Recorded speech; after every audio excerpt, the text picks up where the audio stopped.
Go back and talk to some of my partners, because recovery, if you're trying to do recovery alone, or if you're trying to do the recovery of your loved one alone, then good luck with that. Because I believe, my name is Bill, I'm a person in long-term recovery. I believe recovery is something that, to be most effective, it won't be done alone. It'll be done with the appropriate, most effective system of support, skills, and resources.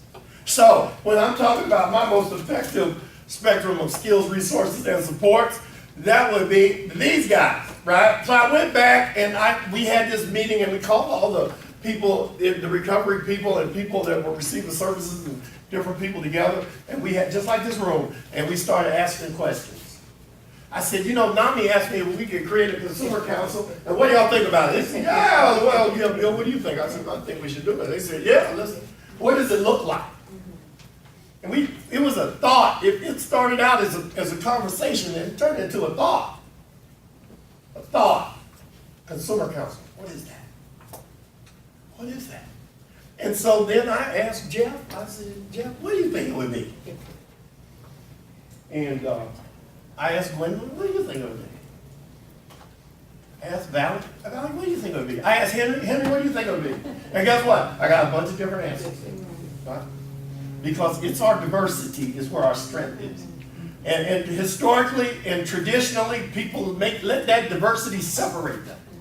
But if we make that cohesive, if we make that a collaborative, we will change our world.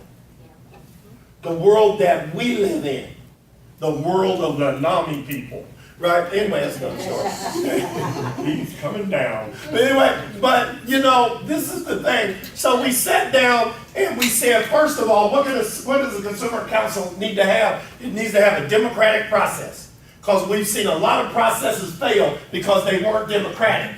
Right? They had the fearless leader or the whatever. Y'all seen that. That's really doesn't work well in the long run. Usually somebody absconds with the treasury. Right. In my history, let me be in charge. But anyway, so you know, we sat down and we came up with a mission statement, vision, and then we started to ask each other, what else do we need? What else do we need? What else do we need? And our lived experience started to add more stuff to it. And that addition process, it ended up being a manual. But anyway, just to get back to the beginning.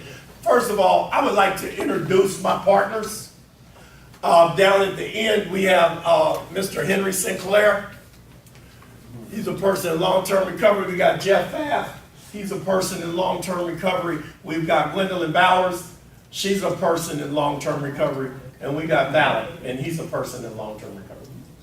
And you know, yeah, thank you. See, these are probably some of the most humble people you've ever seen, right? They partner with me. Can you believe that? I can't believe it. I was amazed, you know, because traditionally partnering with me was not successful. Right? Well, I'm coming down. But anyway, it's getting better. It's getting better because everybody has the ability to learn and grow. So, you know, as we sat down and we started to come up with what we were going to have for mission statement, the first thing we came up with, we're going to support the mission of NAMI and enhance the effectiveness of peer-driven recovery inside this organization. See, Geoff, what does that mean to you? Well, in supporting the mission of NAMI, and the things that we talked about was the increasing of things like the signature programs, bringing those about on a needed level as opposed to a funded level, getting more out there for people, but also it meant for us to reach into the community much further. That meant going to shelters, that meant going under the bridge, that meant going wherever the people were that needed the services and getting the services to them, and doing it as part of this organization. So Geoff, where did that understanding come from for you? Huh? Because I know people don't know that much about you, but everybody knows about me. Well, a lot of it, because I was already involved with NAMI, I already knew what the quality of the signature programs were, and had lived long enough in Savannah to know that there isn't enough of that going on. And then teaming with other people, as we started talking about that, as we started working as a cohesive unit, that was something that became very clear to all of us, that we needed to provide more services. We needed to provide services of NAMI, but we also needed to bring the services in the community together. It needed to be a recovery community. That's what, and it's an ongoing process. But this is the way we're starting to work towards bringing the message out to the entire community, not just the people that need it, but the entire community, and getting the service community involved with us to also get those services out to every person within the Savannah area. And Gwen, let me ask you a question. When we say support the mission of NAMI and enhance the effectiveness of peer-driven recovery in that organization, what does that mean to you? Supporting the mission of NAMI, which is educating, advocacy, and research and information for people with mental health diagnosis. Now going out into the community and going into the community centers and going to the parks and to the playgrounds and to the projects and to the churches, letting people know that you can exist once you have a mental health diagnosis or any disease, and you can survive. Recovery is possible, and we're here to provide resources and bring the resources to you and help get you to the resources and reach out to families and friends and caregivers and partners and anyone who may have an idea that there's hope that exists, and share that hope with everyone in the world that we can help. Right, and so are you starting to hear the value of the lived experience? Do you get what I'm saying? Because where we're talking about going is farther in than tradition. Where we're talking about going is talking about going all the way in the trenches, all the way into the grass. They say NAMI is the largest grassroots organization, and you know, I've been in the grass before, right? Both on purpose and by accident, right? But I'm coming down. But you know, this is the thing, man. When I was in the grass, I saw dirt, I saw bugs, I saw some other stuff. You know, I usually didn't find what it was I dropped and was looking for. That's another story. You know, I saw the police a few times when I was in the grass. Wasn't until recently that services started to come out to the grass. I didn't see NAMI in the grass. That's right. Largest grassroots organization. I didn't see it in the grass. And what we said is, when we started putting the Consumer Council together, we got to get to the grass. And the grass that's on people's feet, that's in jail, in the hospitals, it doesn't matter where they are. Doesn't matter unless problems of money, property, and prestige divert us from our primary purpose. We got to get this thing in there. We got to get it to where we were when we needed it the most. Now, check this out. And we got to keep coming back. See, those philosophies transposed from other programs. Are you with me? There you go. Anyway, so, did I see your bio? No, anyway, I'm coming down. Anyway, but what I'm saying is, those philosophies that strengthened our recovery, that made recovery available to us, that made recovery real to us, those places that where we were when we were in our points of greatest despair, right? Like in the state hospital, we take new employee orientations into the state hospital.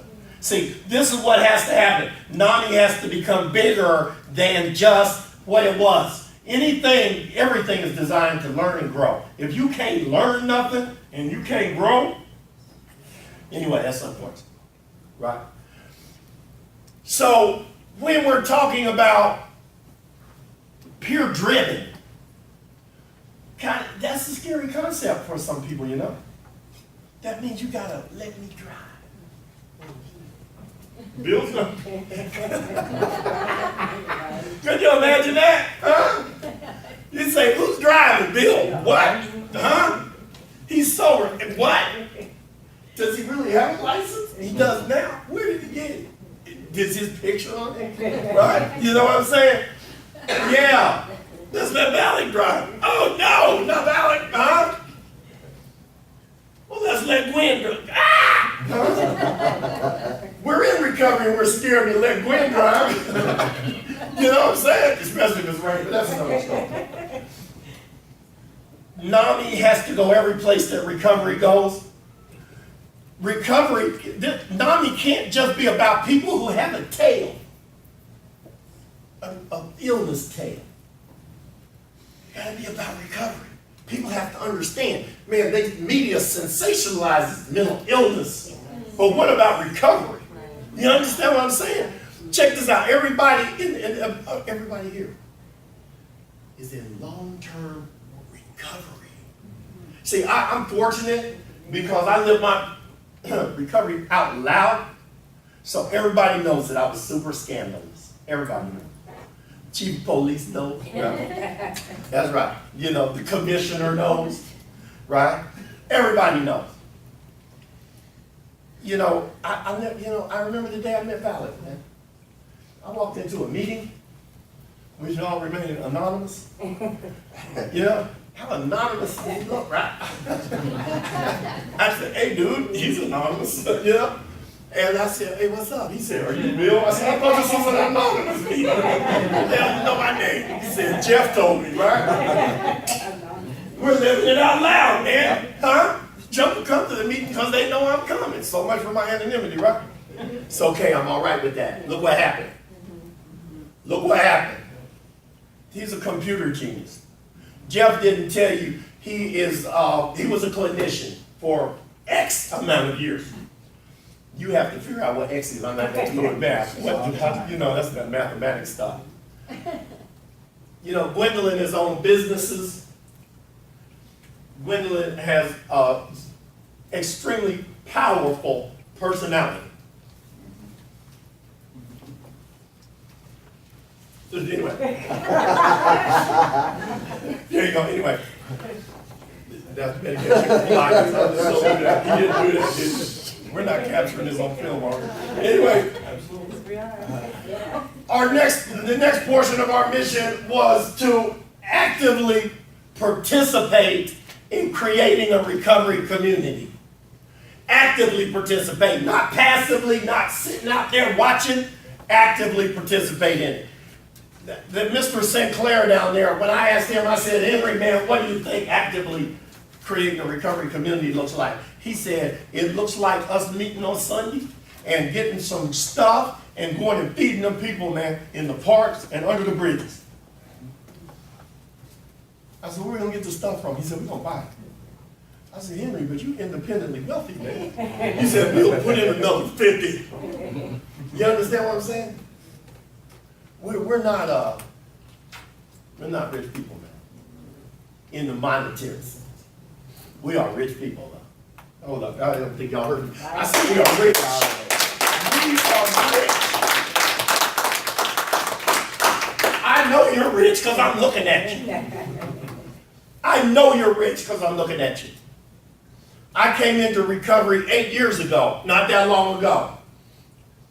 When I came into recovery, there's one thing I realized today that I didn't have and had never had in my life. And I was 50 years old when I came in. There was nothing in my life that was priceless or nothing that had ever been priceless. Think about how many priceless things you have in your life today. I was not priceless. As a matter of fact, I was probably the least priceless thing that I had. So you know if I was least, then we were like, you know, heading toward the other X. Today, I realize what priceless is. And that's as a result of you, as a result of us, right? Henry. Yes, sir. How did that creating a recovery community work for you? It worked so amazing that I went home and slept in heavenly peace. But There you go. anyhow, the love and the joy that it brought me also to begin to start a recovery outreach on my birthday, to go out and feed 100 people, you know, with my money, you know, and it didn't affect my need, and it was the only positive want that I ever did in my life.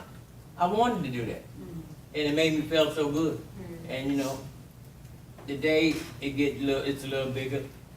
I feed 150 plus about 60, about 325 or 30 right now. Go around the people that is unable to get their disability right now, and in the houses, elderly people, and take them groceries too, once a week, and then go out to the different clubhouses, because there's so many people and not enough social workers, and let them lean on me and listen to them, you know. And it's just really important to be able to do something positive and something that's healthy and something that's bigger than you, and be part of something bigger than you, and it's not affecting your need. You know, like I said, that's the only only want that I really do that don't affect me at all. And like Bill was saying, where you gonna get the money for do this? And I say to myself, well, I done give up enough of these bad habits, because I used to think I didn't have enough money. But the more bad habits I got rid of, I found I had a lot of money. That's right. Thank you, Henry. Thank you very much. Yes. Yes. And you know, I can think of times, and you know, this is the thing: the diversity, the lack of fear, this is what has to happen for the people that we love. Everybody's got something they want to do.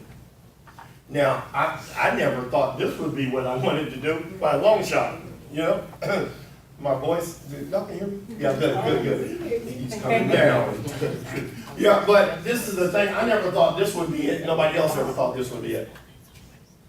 Sometimes that solution and that answer for the people that need to understand who we are and what we represent, sometimes that answer is bigger than the answer you think is the answer.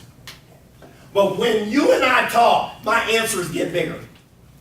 If I let my mind be open and let my heart be open and stop trying to be exclusive.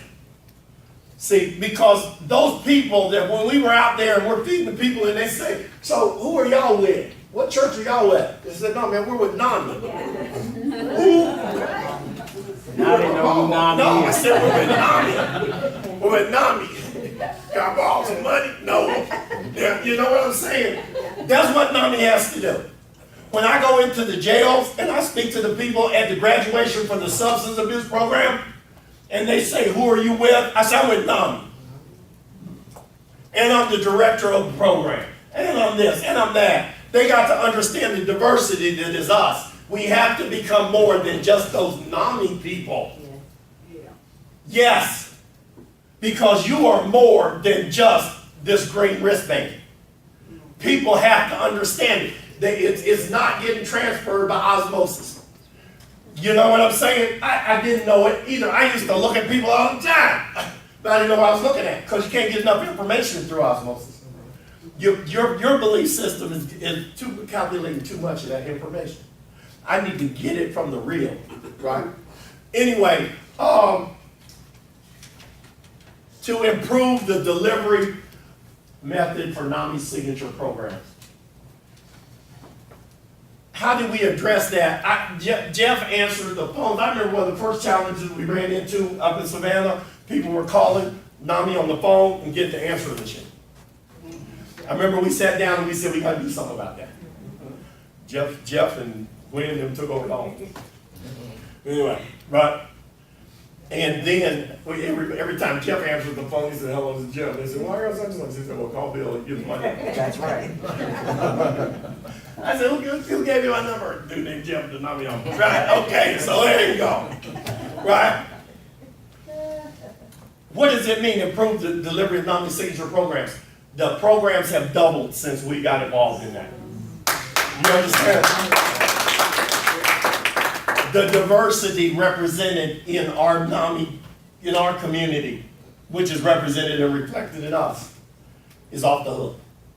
Because everybody that's like you, there are some other people like me, I know it, right? There you go. Trust me.